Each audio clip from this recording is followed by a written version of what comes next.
नमस्कार विद्यार्थी मित्रांनो, स्वागत आहे तुमचं आपलं चॅनल ए क्लास एज्युकेशन वरती।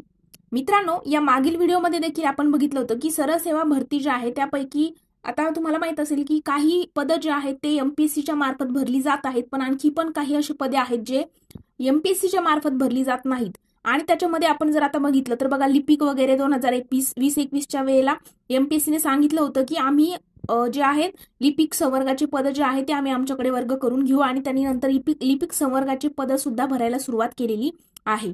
पण मित्रांनो, टीसीएस आणि आयबीपीएस कडून आणखी भरपूर पद भरली जात आहेत, आणि सरळ सेवा पद भरती जी आहे ती एमपीएससी कधीपासून भरणार आहे ते सुद्धा आपण आजच्या व्हिडिओमध्ये बघणार आहोत। 18 जुलैचा एक जीआर जो आहे त्याबद्दल आपण मागे एकदा डिस्कस केलं होतं, आज पुन्हा एकदा आपण डिटेल त्याविषयी माहिती बघणार आहोत। पण मित्रांनो, त्यापूर्वी बघा, जर तुम्हाला ग्रामसेवक भरतीविषयी संपूर्ण बॅच जर पाहिजे असेल, जर तुम्ही ग्रामसेवक भरती ही पोस्ट टार्गेट करत असाल, तर मित्रांनो आपली फास्ट ट्रॅक बॅच आहे, या ठिकाणी तुम्हाला स्क्रीनवरती दिसत असेल। या ठिकाणी लाईव्ह आणि रेकॉर्डेड लेक्चर तुम्हाला मिळणार आहे, टेस्ट सिरीज पण आपला अवेलेबल आहे, आणि सोबतच मित्रांनो सर्व बॅच रेकॉर्डेड प्लस लाईव्ह स्वरूपात कोर्स जो आहे तो 3 महिने, 6 महिने आणि 12 महिने अशा कालावधीमध्ये आपण डिस्ट्रीब्यूट केलेला आहे। कोणतीही बॅच तुम्ही घेऊ शकता, आणि त्यासोबत एक खास वैशिष्ट्य म्हणजे एक व्हिडिओ जवळजवळ तुम्ही अनलिमिटेड वेळेला बघू शकता। 1, 2, 3 व्ह्यूज नाही तर अनलिमिटेड वेळेला एक व्हिडिओ तुम्ही बघू शकता।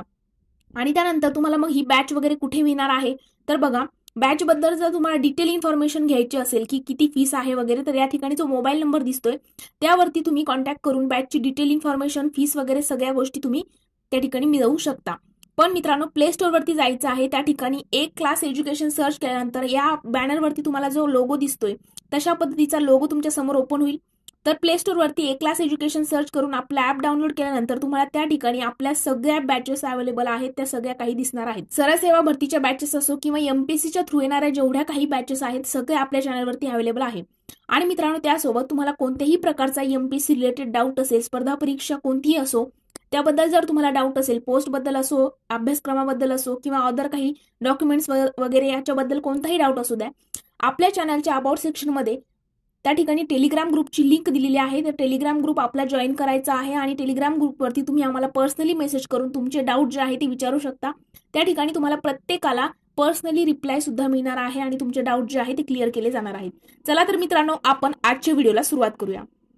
तर मित्रांनो बघा, यापूर्वी एक 18 जुलैचा एक जीआर आलेला होता। त्या जीआर मध्ये काय बघा, राज्य शासनाच्या अखत्यारीतील सर्व शासकीय कार्यालयातील गट ब अराजपत्रित व गट क वाहन चालक वगळून संवर्गातील पद जे आहेत ते सरळ सेवेने महाराष्ट्र लोकसेवा आयोगामार्फत भरण्याबाबतचा तो जीआर होता 18 जुलैचा। तो जीआर सुद्धा मी मागच्या वेळेला तुम्हाला दाखवलेला होता। मग आता सरळ सेवा भरतीले जे काही पद आहेत, आता काही वर्ग झालेले आहेत, काही झालेले नाहीत। मग ते कधीपासून वर्ग होणार आहे बघा, आता आयोगाने काय जीआर सांगितलेलं आहे, नवीन जीआर मध्ये आयोगाने एक माहिती दिलेली आहे की लवकरच आम्ही टप्प्याटप्प्याने सगळे सरळ सेवा भरतीतले पद जे आहेत ते एमपीएससी कडे वर्ग करणार आहोत। त्यासाठी त्यांनी एक समिती सुद्धा नेमलेली आहे, एक समन्वय समिती त्यांनी नेमलेली आहे। समन्वय समिती 5 सदस्य आहे, त्याच्यामध्ये बघा 5 सदस्य समन्वय समितीमध्ये असणार आहेत। त्यामध्ये अप्पर मुख्य सचिव असणार आहे, त्यानंतर अप्पर मुख्य सचिव वित्त आयोगाचा आहे, त्यानंतर बघा त्यासोबत सचिव महाराष्ट्र लोकसेवा आयोगाचा, सहसचिव परत महाराष्ट्र लोकसेवा आयोगाचा, आणि सहसचिव आणि उपसचिव हा सामान्य प्रशासन विभागातला, असे टोटल बघा 5 सदस्यीय ही समन्वय समिती नेमलेली आहे। आणि ती समिती जी आहे ती निर्णय घेणार आहे की सरळ सेवा भरतीतले कोणकोणते पद इकडे एमपीएससी कडे वर्ग करायचे आहेत। आता एमपीएससी काय बोलते की ऑलरेडी आमच्यावरती खूप लोड आहे। आता तुम्ही जर बघितलं तर मागच्या वर्षीचे रिझल्ट कुठेतरी या वर्षीला लागतायत, तर एमपीएससीचं म्हणणं आहे की महाराष्ट्र लोकसेवा आयोगाचं म्हणणं असं आहे की आमच्याकडे ऑलरेडी भरपूर लोड आहे, पण आम्ही एमपीएससीतले जे सरळ सेवा भरतीतले पद आहेत ते टप्प्याटप्प्याने, एकदाच सगळे पद नाही, टप्प्याटप्प्याने इकडे वर्ग करणार आहोत। या 1.5 वर्षामध्ये मित्रांनो बघा, या 6 महिन्यामध्ये जलसंपदा भरतीतले ऍड होतील, त्यानंतर बघा जिल्हा परिषदचे ऍड होतील, अशा पद्धतीने टप्प्याटप्प्याने सगळे पद 1.5 वर्षामध्ये महाराष्ट्र राज्य लोकसेवा आयोग जो आहे त्यांनी सांगितलेलं आहे की आम्ही आमच्याकडे वर्ग करून घेऊ। आणि मित्रांनो, त्याकरिता मग प्रशासन विभाग जो आहे त्यांनी काय करणं गरजेचं आहे, त्यांच्याकडे तसा अहवाल सादर करणं गरजेचं आहे की बघा, जर नाहीच कुणी मनावर घेतलं तर ही समन्वय समिती कशासाठी आहे की ते ठरवतील की सरळ सेवा भरतीतले हे पद आमच्याकडे एमपीएससीच्या थ्रू तुम्हाला वर्ग करायचे आहे। समन्वय समिती सगळे काही निर्णय घेणार आहेत की सपोज सरळ सेवा भरतीतलं हे पद आम्हाला एमपीएससी कडे वर्ग करणं गरजेचं आहे, अशा पद्धतीने ठराव वगैरे मांडले जातील, आणि सरळ सेवा भरतीतले पद जे आहेत ते एमपीएससी कडे वर्ग केले जाणार आहेत।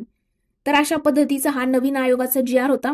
जर तुम्हाला मित्रांनो व्हिडिओ आवडला असेल तर व्हिडिओला लाईक, कमेंट आणि अशा स्पर्धा परीक्षेच्या नवनवीन अपडेट तुमच्यापर्यंत लवकरात लवकर पोहोचण्यासाठी आपलं चॅनल सबस्क्राईब करून बेल आयकॉनवर देखील प्रेस करायला विसरू नका. सोबतच तुम्हाला स्पर्धा परीक्षेविषयी कोणत्याही प्रकारचा डाऊट असेल तर आपल्या चॅनलच्या अबाउट सेक्शनमध्ये टेलिग्राम ग्रुपची लिंक आहे, तिथे जाऊन तुम्ही पर्सनली आम्हाला डाऊट विचारू शकता.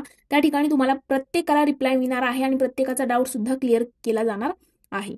तर मित्रांनो आज आपण इथेच थांबूया. जर तुम्हाला व्हिडिओ आवडला असेल तर व्हिडिओला लाईक, कमेंट आणि तुमच्या मित्रांसोबत देखील शेअर करायला विसरू नका. Thank you so much.